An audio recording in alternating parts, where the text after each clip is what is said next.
Ya gulamu, wahai anakku, la takun fi akhdika lid dunya kahatibil lail. Jangan sampai dalam pengambilanmu kepada dunia itu, ya, dalam mencari dunia maksudnya niku kahatibil laili.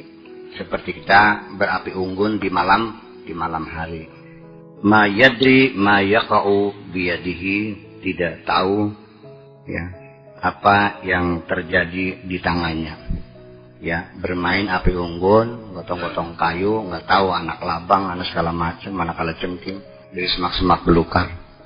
Inni araka fi tasarrufatika kahatibil lailin. Aku melihatmu seperti orang berapi unggun di malam hari. Fi lailatin dhalma, di malam yang gelap gulita. La qamara fiha, tak ada bulan. Wala dawa, dan tidak ada cahaya ma'ahu bersamanya. Wa huwa fi ramlatin katsiratin, dia di tengah pasir yang luas, di tengah padang pasir. Fi ramlatin katsirati daghli, yang banyak pohon-pohon berduri. Wal hasyarat, dan serangga-serangga al-qatilah yang berbisa. Fayusiku an yaqtulaka syai'un minha, hampir dia akan bisa membunuh kamu di antara serangga-serangga berbisa itu. Alaika bil ihtitab, maka sebaiknya kamu itu kalau mau menyalakan api, bermain api, ya naharon, di malam hari saja. Fa inna daw'as syamsi, karena sinar matahari itulah yamnauka antakhudaka ma yadurruka, akan terhindar dari apapun yang berbahaya. Seperti itu. Jadi yang daw'us syams itu artinya ada kejelasan, ada payung hukumnya, ada statusnya jelas. Kun fi tasarrufatika ma'asyamsi tauhid. Oleh karena itu, semua perilaku kamu itu harus ada kejelasan dengan matahari ketauhidan. Artinya secara syariat, secara akidah ya jelas persoalannya. Wasyara', dan syariat, wa taqwa, dan juga berdasarkan ketakwaan, kehati-hatian dan kewaspadaan, dikalkulasi. Kalau kamu ini kerjakan, untungnya berapa? Kalau rugi berapa yang kamu tanggung? Sekira begitulah maksudnya sih ini nih, yang hati-hati, ketakuan itu hati-hati. Ya hukumnya dicari dulu gimana, biasa enggak, haram, termubah, termakruh. Kemudian apakah ada yang dirugikan? Karena dalam dunia usaha juga sama. Kan begini, orang merusak. Ketika ditegur, jangan merusak, membantah. Tidak, kami membangun. Tapi kata mereka mengatakan itu sungguh-sungguh merusak. Tetapi mereka tidak sadar. Terjadi nggak begitu? Terjadi sehari-hari. Wa idza qila lahum la tufsidu fil ardi qalu bal nahnu muslihun. Kami membangun. Ala innahum humul mufsidun. Sungguh mereka benar-benar perusak semuanya. Hanya saja mereka tidak merasakan. Bukan merusakkan rumah ya, cuma sadar rumahnya. Rumahnya orang dihancurin ya itu merusak. Mobil dibakar yang rusak, bukan begitu.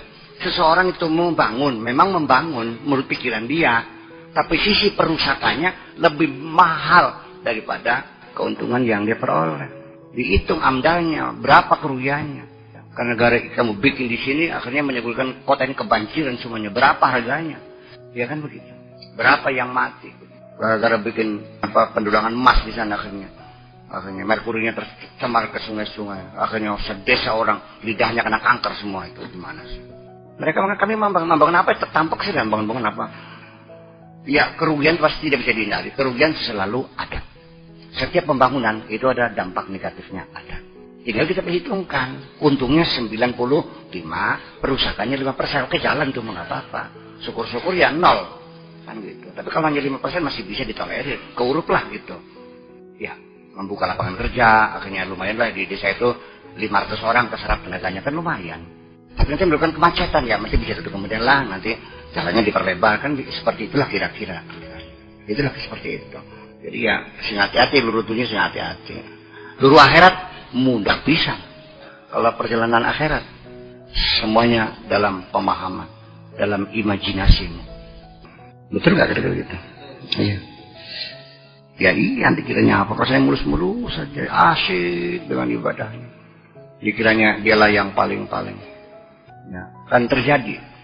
Orang itu mencari akhirat, caranya nggak tahu.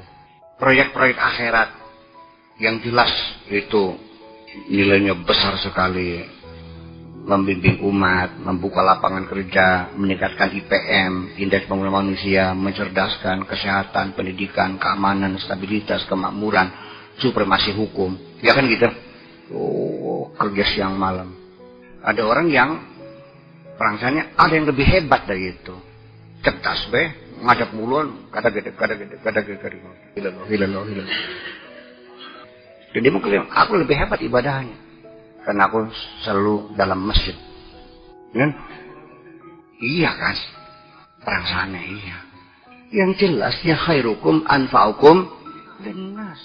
Ibadah yang hebat, yang lebih besar manfaatnya kepada orang lain.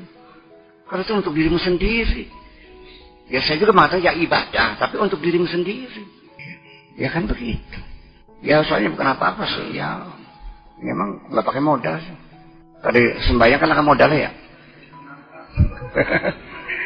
Iya. Ya kalau membuka lapangan kerja kan masih ada modalnya. Misalkan bangsa kan orang lihat tenaga yang modal, ya pikiran kan bikin madrasah, bikin pesantren, bikin yayasan, iya kan? Ya seperti itulah kira-kira. Jadi kita mesti mewaspadai bahwa memilih jalan kita cari dunia ya harus jelas ada pemetaan dulu segala macam persoalan-persoalannya, ada kejelasan, kepastian, ada hukumnya, ada payung hukumnya, ada amdalnya, ada ya apa namanya itu izin gangguannya, ya kan begitu. Ada izin domisilinya segala macam, keamanan sekitarnya, iya kan. Ya kalau di dunia ya gangguannya ya bisa karena kerugian, karena orang utang gak bayar, karena sisi keamanan tidak terjamin. Akhirat juga sama, ya. Bisa hangus nggak karya akhirat kita? Hangus. Hanya gara-gara Anda menuntut penghargaan dari orang lain. Kebaikanmu kau ceritakan, kau sebarkan kemana-mana. Untuk apa? Orang yang pernah kamu tolong sakit hati kau ceritakan kepada orang banyak. Jadi artinya bahwa kita mesti berhati-hati. Fa inna hadhihi syamsa tamna'uka 'anil wuqu' fi syabakatil hawa. Karena ada kejelasan terangnya sinar matahari ini, sinar matahari tauhid, maka kamu tidak akan terjebak dalam perangkap. Tidak kena terjerumus dalam perangkap hawa nafsumu, syabakatil hawa wan nafs, wasyaitan dan perangkap syaitan juga, wasyirik dan perangkap kemusyrikan, bil khalqi dengan makhluk Allah, wa tamna'uka minal ajalati fi sayr, dan juga akan mencegah kamu untuk tidak tergopoh-gopoh dalam melangkah, tidak terburu-buru dalam melangkah. Jadi ya di penghujungnya ini nasihat penting dari Syekh Abdul Qadir Jailani, sikap berhati-hati bertakwa, jangan take for granted. Seperti skill yakin, pasti ada. Dan kamu begitu selesai sholat pun jangan meyakini pasti diterima. Siapa bilang? Minta dong, Rabbana taqabbal minna sholatana. Setelah Anda menolong orang, sedekah pada orang, mintalah, ya Allah, terimalah sedekahku ini. Dan semata-mata kebaikanmu ini, kebaikanku ini bukan untuk orang itu, tapi hanya untukmu saja. Hebat kan? Dan jangan mengklaim Anda telah melakukan kebaikan. Ya. Usahakan sembunyikan sajalah. Ini kan latihan sehari-hari untuk membimbing hati. Jadi ini jangan dianggap hanya sebagai ilmu pengetahuan. Ini kan petunjuk Syekh Abdul Qadir ini untuk melatih diri kita untuk menjadi benar itu. Belajar menyembunyikan kebaikan-kebaikan kita. Dan hati-hatian. Karena halangan, rintangan, godaan, jebakan-jebakan itu, ranjau-ranjau setan itu